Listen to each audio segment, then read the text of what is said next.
Good morning, church, and welcome to this Monday motivation.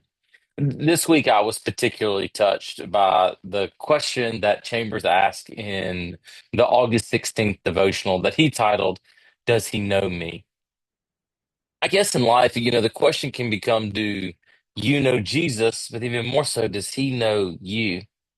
I know as a savior, he knows all things. But is there an intimacy in the relationship that you have with Jesus that you know one another intimately?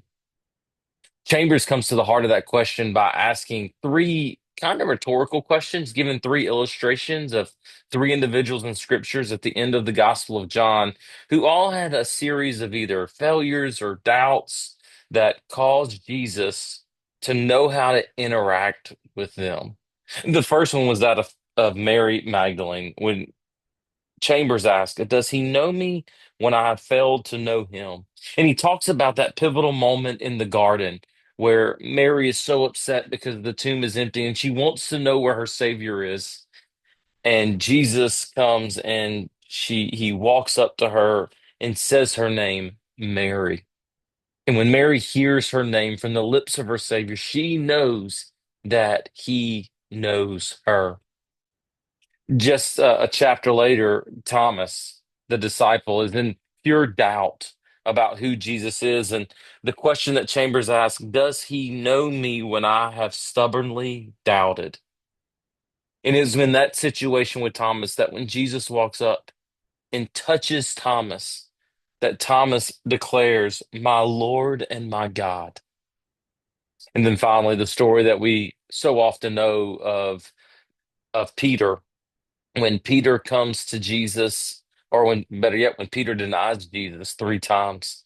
And on the bank of the Sea of Galilee, when Jesus is there cooking breakfast and says, Peter, do you love me? And he says, Lord, you know all things, and you know that I love you.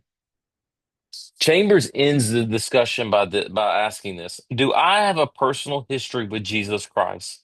The one sign of discipleship is intimate connection with Him, a knowledge of Jesus Christ that nothing can disturb.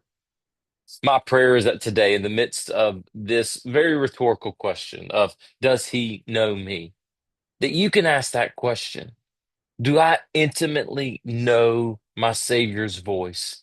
And is my Savior accustomed to me coming to him and him hearing my voice? And if not, I pray that today would be the day that you don't look to past failures or what you could have done better, should have done better in your relationship with Jesus. But today you decide that you long to hear your Savior's voice and that you long for him to hear yours.